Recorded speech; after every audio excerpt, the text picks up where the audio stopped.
From Studio 1A in Tampa, Florida, comes a talk show that really feels your pain and tells you like it is. We love America and all that freedom-loving Americans want to protect.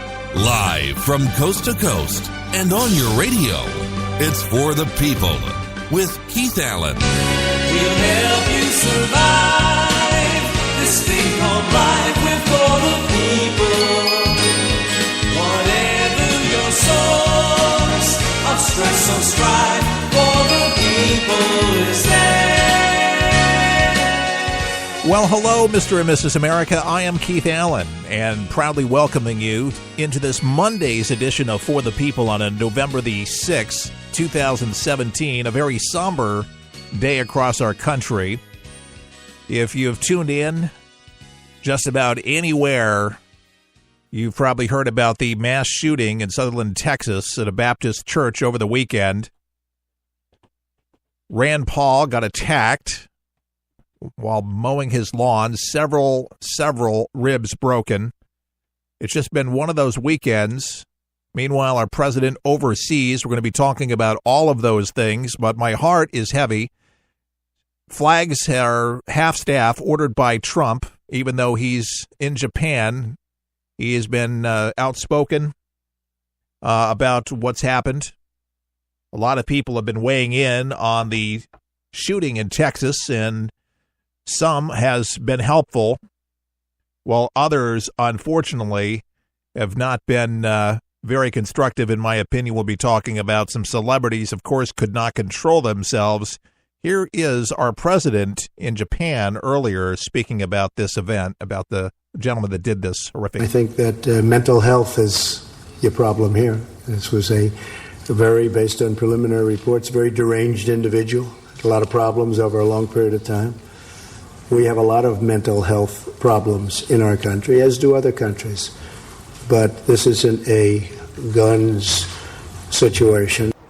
All right, so where the gunmen decided to shoot up a place was a place where apparently his in-laws attended the church. But not so fast. His in-laws were not there this weekend.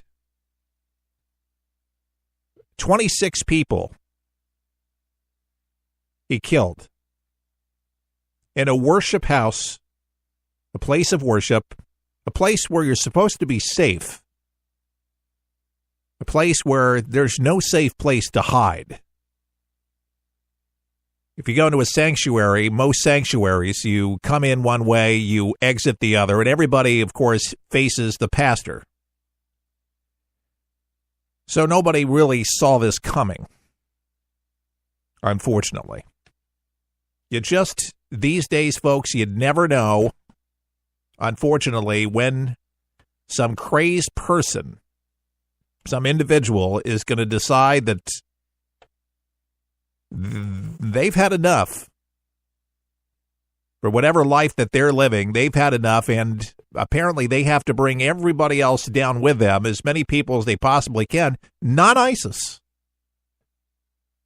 This was somebody that served our military, was in the Air Force, was in his 20s, but apparently an oddball. According to friends, people that knew him in school said that he was kind of a loner and was an oddball. That's kind of some of the general comments that have been made about this individual, an oddball. Now, he was dishonorably discharged from the Air Force, from what we're learning. And when you're dishonorably discharged from the Army or the Air Force, the Marine, any branch of service, doesn't matter. You cannot own a firearm legally. But instead, he did have a firearm. How he got the firearm, that right now is the question.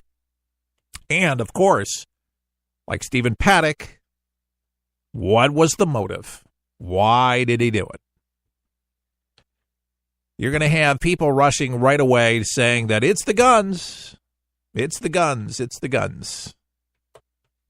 Why do kids get a hold of guns? Why do adults get a hold of guns? Why do people get a hold of guns and do these horrible things? I don't know. It's a hard question to ask, but it's evil. The guy was deranged, as Trump said. It's very sad. It's amazingly upsetting to so many people that are grieving and seeing this time and time again. And if it was just so easy just to get rid of the guns and do away with our Constitution, if that was the solved problem, you can kill people a lot of different ways. It doesn't necessarily always have to be a gun. But lately, it does seem like guns, unfortunately, are being used to kill people, to assassinate people, and apparently it was an AR. It was an assault rifle. In my humble opinion, I just don't see the need for somebody to legally be able to have an AR. Now, I know people like to have them, to shoot them off. It's a great time to have them. But for just average citizens to get a hold of an AR with a lot of unhinged people in our society, I just think we have to have stronger legislation this way. I'm not saying to nullify our Constitution. We have the right to bear arms. That is a God-given right. For our Constitution, and it protects more people than it harms, and I do believe that, and I'm an advocate of the NRA. I don't want anybody to send me some emails saying that I'm against any of those. I'm not. But AR, being able to pop that many people off in just no time at all, I just think it's not fair at all for anybody. And the other side of the coin, for places of worship, is security. Jeffers was a big evangelical Christian in Texas talking about his church, and that he has most of the people. Ron Jeffers, huge church in Texas, great evangelist, great pastor. But he was on the Fox News channel this morning, Fox and Friends, saying that he would not have been able to get off as many rounds as he got off. It's just because everybody just about that attends his church has a concealed weapon. And that he would not have been around after one or two shots. He had been taken out real quick. So there's a pastor that believes in firearms, and I think that places of worship, no matter what's outside the door, written out on the outside, everybody's going to really have to take this to heart, literally, and consider a security protocol. There's some places that people leave their firearms, pistols at their car. Not a good place to be. New Jersey is one of those weird states. And I grew up in New Jersey. I was born in Newton, New Jersey, at Newton Memorial Hospital. And, beautiful place up north. Loved it. And I have family still. My mother still lives there. Great place, but screwy gun laws where you can have a gun. So if you're in your vehicle, guess where the gun goes? It's not under your seat. It's not in the glove compartment. No, guess where? The trunk. I am so serious. The trunk. So if somebody's trying to run you down, somebody's coming after you, you got to get out of the car, stop the car, and hope you can grab your gun in time and then use it. I mean, it's the stupidest laws.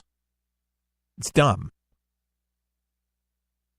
Now, if we had a perfect world, folks, none of this would have happened. I mean, you have to really just look at this in a very simplistic way.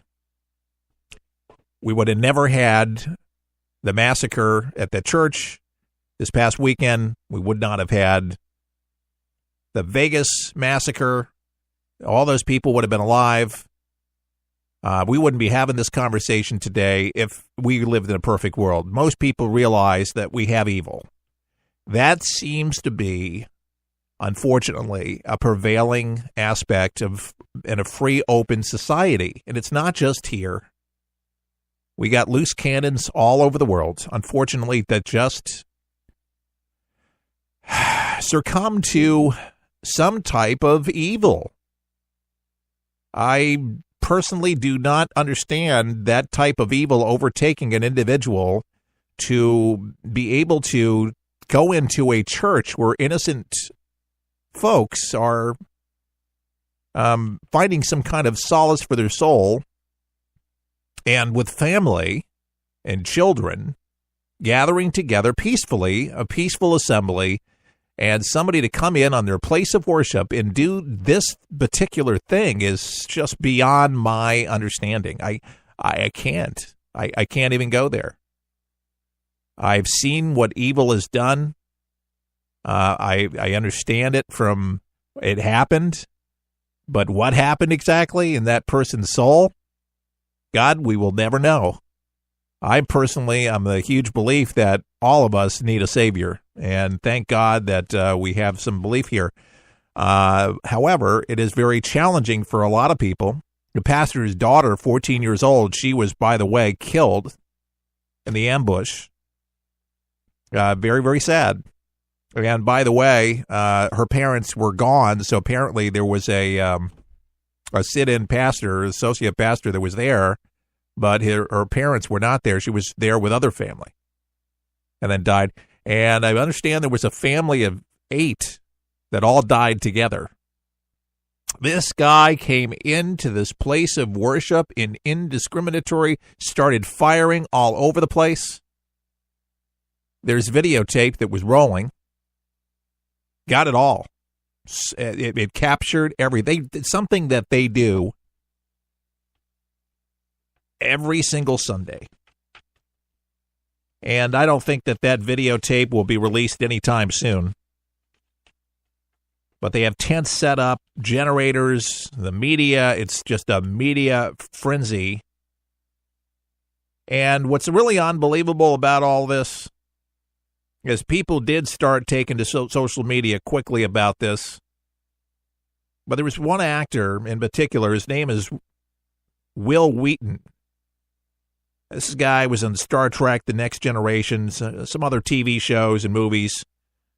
But he shared rather some inflammatory tweets just hours after the mass shooting in Sutherland Springs, which took the lives of more than 24 people, as you're aware, and approximately 20 more, I guess, injured. Within hours of the shooting, Speaker of the House Paul Ryan shared a tweet about the massacre, which read, "Reports out of Texas are devastating. The people of Sutherland Springs need our prayers right now." So what is Wheaton's response? The murdered victims were in a church. If prayer did anything, they'd still be alive. You worthless sack of, you fill in the SH, you got it. Wheaton's tweet received more than 5,000 comments, and many of them shocked that the actor would diminish positive sentiments like prayer in the wake of such tragedy. One user wrote that, "Not how prayers work. I suggest you check that attitude. We're all frustrated. Religious intolerance won't solve this." Joshua says, "That's not how prayer works. I suggest you check your attitude. We're all frustrated. Religious intolerance won't solve this. Wheaton, get a life." Another in response to user opposed Wheaton's comments added, "I agree. Faith without works is dead, but prayer is powerful. And yes, Jesus dislikes hypocrisy.